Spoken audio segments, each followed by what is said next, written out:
கோமாதா பூஜை வந்து எல்லா தெய்வத்துறையாலையும் ஒரே இடத்துல வரக்கூடிய சக்தி இந்த கோமாதாவில் இருக்கு. இறைவன் வந்து உங்ககிட்ட எதையும் எதிர்பார்க்கறது கிடையாது.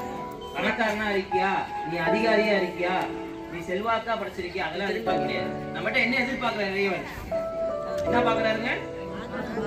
ஆத்மார்த்தமா நம்ம கிட்ட வந்து விடுதலை செய்யறானா, உள்ளன்போடு வந்து நம்மளை விடுதலை செய்யறாங்க பாக்குறாரு. சித்தர்கள் 210 சித்தர்கள் வாசம் செய்யக்கூடிய மலை தான் இந்த பிரம்மரிஷி மலை. ஓம் ஜெய் குருவே துணை. போகர் சொன்ன விநாயகர் மந்திரம் வாக்குள்ள கணபதியே வா வா, வடிவுள்ள கணபதியே வா வா, சர்வ புத்தியும் சர்வ சக்தியும் சர்வ சித்தியும். நெத்தியில வந்து யாரு இருக்கா? சிவன். இது வந்து பஞ்சாட்சர மந்திரம். எல்லாரும் சொல்லுங்க. இது வந்து கரூர் சித்தர் சொன்னது.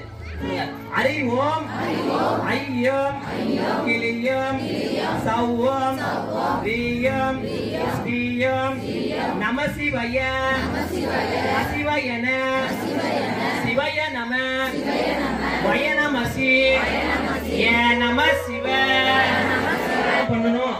அப்படி என்ன கலியுகம் இது எல்லாம் என்னன்னா அசுர நிறைஞ்ச காலம். என்ன நிறைஞ்ச காலம்? அசுர நிறைஞ்ச காலம். அசுரனை பேசினா என்ன பண்ண முடியும்? நம்ம இறைவா இந்த மாதிரிலாம் நடக்குது, நாட்டுல பிரச்சனை நடக்குது, நீதான் என்னை பார்த்து எங்களை வந்து நீங்களாம் வந்து எங்களை பாதுகாத்து நீங்க தான் யார்ட்டை விட்டு விட முடியும்? கடவுள் தான். அதனால எல்லாருக்கும் லட்சுமி வேணும் அப்படின்னா இந்த மாதிரி ஓ மகாலட்சுமி, ஓ மகா காளி, ஓ மகா கன்யா, சரஸ்வதி, ஓத வைபவ, சந்தாத்ரி, பக்த, அனுக்கிரக, காரணிய, போற்றி போற்றி. லட்சுமிக்கு